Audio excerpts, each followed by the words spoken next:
नमस्कार।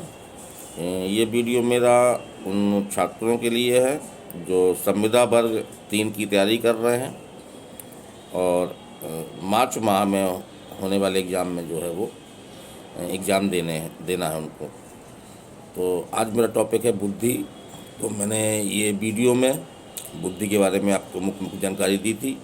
आज मैं कुल 30 क्वेश्चन आपको इससे हल करवाऊँगा। तो चलिए हम पहला क्वेश्चन लेते हैं कि यदि व्यक्ति ने अपने वातावरण से सामंजस्य करना सीख लिया है या सीख सकता है तो उसमें बुद्धि है। तो बुद्धि की ये परिभाषा जो है वो किसने दी थी? तो ये परिभाषा जो है वो थॉर्नडाइक ने दी थी। इसको याद रखिएगा, एग्जाम में क्वेश्चन आया हुआ क्वेश्चन है ये। फिर दूसरा क्वेश्चन है आपका, किसी बच्चे में अमूर्त विचारों के संदर्भ में उसकी सोचने की योग्यता क्या कहलाती है? तो ये उसकी जो है वो बुद्धि कहलाती है। चलिए अगला क्वेश्चन लेते हैं, तीसरा नंबर क्वेश्चन, निम्नलिखित में से कौन बुद्धि की परिभाषा नहीं है? बुद्धि कार्य करने की एक विधि है, सही बात है ये। बुद्धि ज्ञान अर्जन करने की क्षमता है, ये भी सही है। जीवन की अपेक्षाकृत नवीन परिस्थितियों से अपना सामंजस्य करने की व्यक्ति की योग्यता ही बुद्धि है, तो यही परिभाषा में आती है।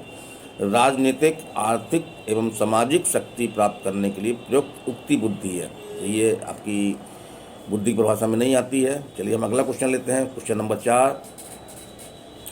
तो विद्वानों ने बुद्धि के संबंध में कई सिद्धांत दिए हैं, उन सिद्धांत के प्रतिपादक कौन है, इससे क्वेश्चन बनता है। ये क्वेश्चन उसी पर आधारित है। जैसे बुद्धि से संबंधित द्विकारक सिद्धांत जो है किसने दिया? तो ये आपके जो हैं वो कौन है? स्पीयरमैन है, इसको याद रखिएगा, स्पीयरमैन। फिर बुद्धि द्विकारक सिद्धांत क्या है? इसमें सिद्धांत के अंदर की बात पूछी गई है, तो इसका आंसर आपका जो है वो डी है। डी क्या है? सभी प्रकार के मानसिक कार्यों में 2 प्रकार की मानसिक योग्यताओं की आवश्यकता होती है। प्रथम समान मानसिक योग्यता और द्वितीय जो है वो विशिष्ट मानसिक योग्यता। तो ये द्विकारक सिद्धांत में ये बात कही गई है। चलिए हम अगला लेते हैं, अगला क्वेश्चन नंबर 6। तो बुद्धि के बहुकारक सिद्धांत के मुख्य समर्थक थॉर्नडाइक थे। निम्नलिखित में से कौन सा कथन इस सिद्धांत के अनुरूप है? तो जो बुद्धि का बहुकारक सिद्धांत है उसमें क्या बातें कही गई हैं उससे क्वेश्चन आधारित है आपका। तो इसका आंसर जो है वो आपका देखते हैं हम आंसर कौन सा इसका। तो इसका आंसर जो है आपका ए नंबर आंसर है इसका, कि बुद्धि कई तत्वों का समूह है और प्रत्येक तत्व में कोई सूक्ष्म योग्यता जो है वो पाई जाती है या निहित होती है। चलिए क्वेश्चन नंबर हम 7 लेते हैं। क्वेश्चन नंबर 7, बुद्धि के प्रतिदर्श सिद्धांत का प्रतिपादन निम्न में से किसने किया? ठीक है, बुद्धि के प्रतिदर्श सिद्धांत, जिसको हमने पढ़ा था, हमारे वीडियो में ये समझाया गया है कि प्रतिदर्श सिद्धांत क्या है। तो इसका आंसर आपका ए है। ये जो है वो किसने दिया था? थॉमसन ने दिया था। तो बुद्धि का प्रतिदर्श सिद्धांत जो है वो थॉमसन द्वारा प्रतिपादित किया गया। अगला क्वेश्चन देखते हैं 8 नंबर, कि बुद्धि से संबंधित गिलफोर्ड के सिद्धांत के अनुसार मानसिक, देखते हैं थोड़ा क्या मुड़ा हुआ किताब यहाँ पे, थोड़ा सा, मानसिक प्रक्रिया में आधारभूत आयाम हैं। तो पहला है सक्रिया, दूसरा सूक्ष्म सामग्री, तीसरा उत्पाद। तो ये तीनों हैं, तो इसका आंसर हो जाएगा आपका डी। फिर अगला क्वेश्चन हम 9 नंबर ले रहे हैं कि स्टैनफोर्ड बिने स्केल बुद्धि परीक्षण कितने वर्ष के बालकों के लिए है? तो स्टैनफोर्ड बिने स्केल बुद्धि परीक्षण जो है कितने वर्ष के छात्रों के लिए है? तो इसका आंसर आपका जो है वो सी नंबर है, 2 से 14 वर्ष तक के लिए। अगला क्वेश्चन देखते हैं, किसी छात्र में किशोरावस्था के बाद तीव्र विकास होता है। किसी छात्र में किशोरावस्था के बाद तीव्र विकास होता है, तो इसका आंसर क्या होगा? क्वेश्चन नंबर 10 आपका। तो इसका आंसर आपका जो है वो ए है, अमूर्त चिंतन संबंधी योग्यताओं का। तो ये किशोरावस्था पूछा है कि किशोरावस्था में आने के बाद जो है वो अमूर्त चिंतन संबंधी योग्यताओं का जो है वो तीव्रता से विकास होता है। अगला देखते हैं क्वेश्चन नंबर 11, बुद्धि के इकाई सिद्धांत के प्रतिपादक कौन से हैं? बुद्धि के इकाई सिद्धांत के प्रतिपादक आपके जो हैं वो डी आंसर है इसका, स्टर्न एंड जॉनसन। तो 2 व्यक्ति हैं, स्टर्न एंड जॉनसन, ये बुद्धि के इकाई सिद्धांत के प्रतिपादक हैं।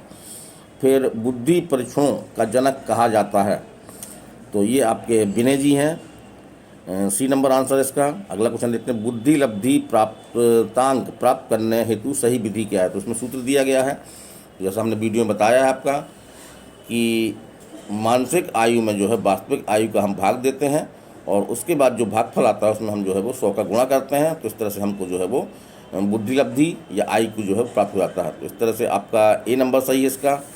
फिर अगला देखते हैं हम 14 नंबर क्वेश्चन है कि निम्न में से किसने सर्वप्रथम बुद्धि लब्धि शब्द को परिभाषित किया। तो ये आपके स्टर्न हैं, इन्होंने जो है वो बुद्धि शब्द को जो IQ है उसको पहली बार जो है वो परिभाषित करने का प्रयास किया। चलिए अगर चलते हैं, आपकी कक्षा का एक छात्र राजू एक सृजनशील छात्र है, तो उसकी बुद्धि का स्वरूप होगा, कैसा होगा? सृजनशील छात्र है। इसका आंसर आपका जो है देखते हैं कौन सा आंसर है इसका। क्वेश्चन नंबर 15, क्वेश्चन नंबर 15 है आपका ये।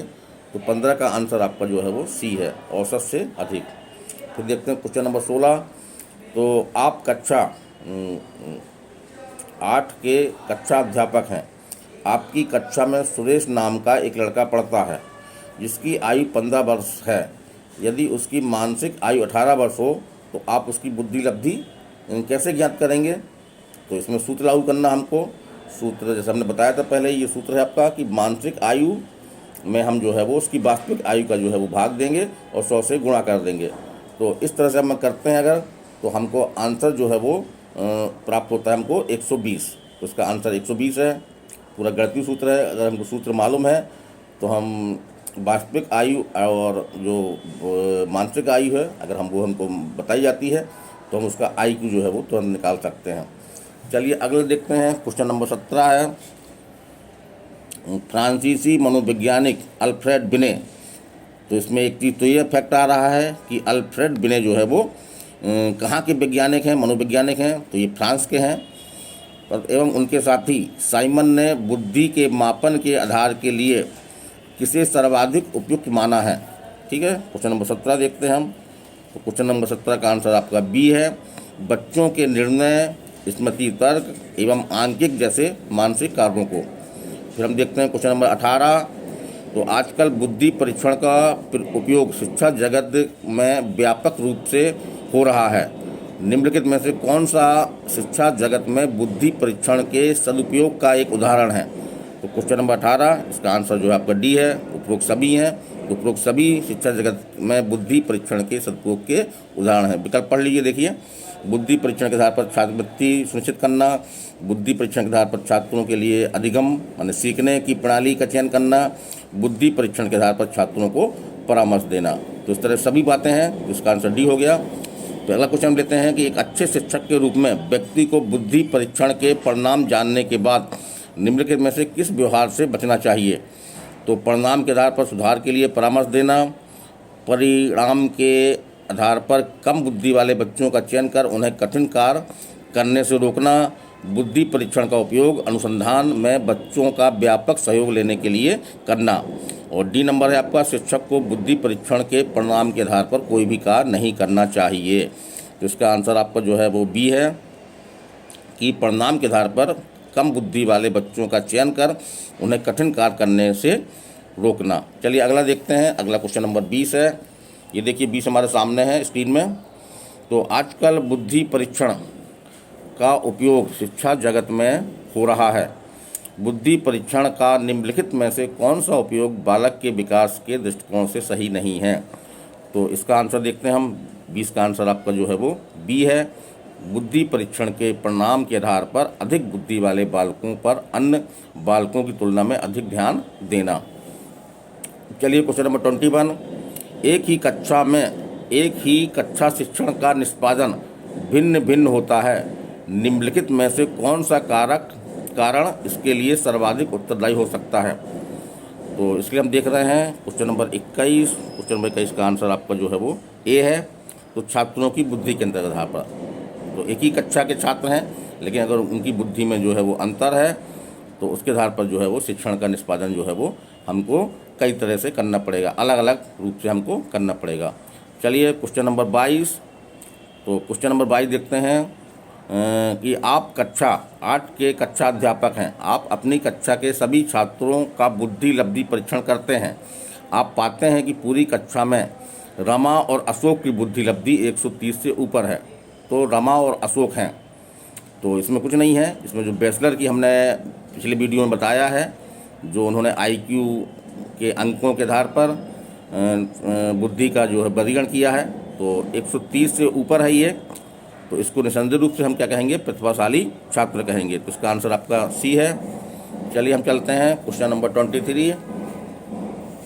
आपकी कक्षा का एक छात्र राजन पढ़ाई, खेल कूद, सामूहिक कार्यक्रमों आदि में सर्वश्रेष्ठ प्रदर्शन करता है। ठीक है, बहुआयामी टाइप का ही है।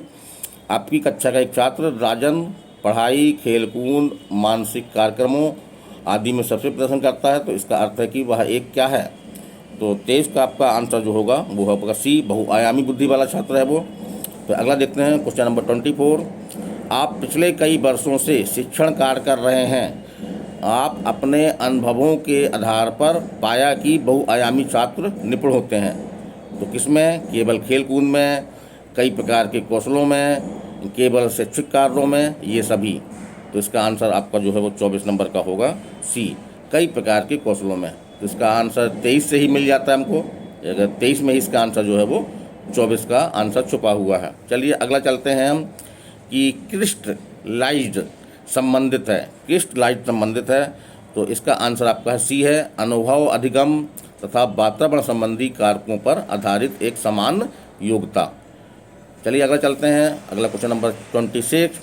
यदि किसी छात्र ने अपने वातावरण से सामंजस्य करना सीख लिया है, तो एक शिक्षक होने के नाते आपका विचार होगा कि वह छात्र है कैसा है, तो 26 का आपका आंसर होगा बी, बुद्धिमान है। फिर क्वेश्चन नंबर 27। किसी छात्र में आयु की विभिन्न अवस्थाओं में उस छात्र का बौद्धिक विकास हमेशा समान रहेगा, असमान रहेगा, गिरता रहेगा, इसमें से कोई नहीं है। तो इसका क्या आंसर होगा, 27 का आंसर स्वाभाविक है कि बुद्धि आयु के साथ भी जो है वो बुद्धि का स्तर भी जो है वो बदलता है, तो असमान रहेगा। चलिए अगला क्वेश्चन नंबर 30। बुद्धि का प्रकार नहीं है, तो बुद्धि के विद्वानों ने कई प्रकार दिए हैं, तो इसमें से कौन सा प्रकार नहीं है, तो पहला मानसिक बुद्धि, दूसरा मूर्त बुद्धि, तीसरा अमूर्त बुद्धि, चौथा सामाजिक बुद्धि। तो क्वेश्चन नंबर 28 का आपका आंसर है ए, मानसिक बुद्धि। मानसिक बुद्धि जो एक प्रकार नहीं है, अमूर्त बुद्धि, मूर्त बुद्धि और सामाजिक बुद्धि जो है ये प्रकार हैं। चलिए क्वेश्चन नंबर 29। आपकी कक्षा में कितने बच्चे हैं, 60 बच्चे हैं। आपकी कक्षा में 60 बच्चे हैं, जिनमें से 10 बच्चों की बुद्धि लब्धि जो है 70 से कम है, तो आप उन छात्रों के समूह में रखेंगे। तो ये भी बेसलर की जो उन्होंने टेबल दी है उसी पर आधारित है ये। तो वो कैसा आएगा, तो उसका आएगा आपका सी नंबर, क्षीण बुद्धि वाले छात्र कहलाएंगे। मैंने 60 बच्चों में जो 10 बच्चों की बुद्धि लब्धि जो है आईक्यू जो 70 से कम है, तो उसे किस वर्ग में रखेंगे, हम क्षीण बुद्धि वाले छात्र के रूप में रखेंगे।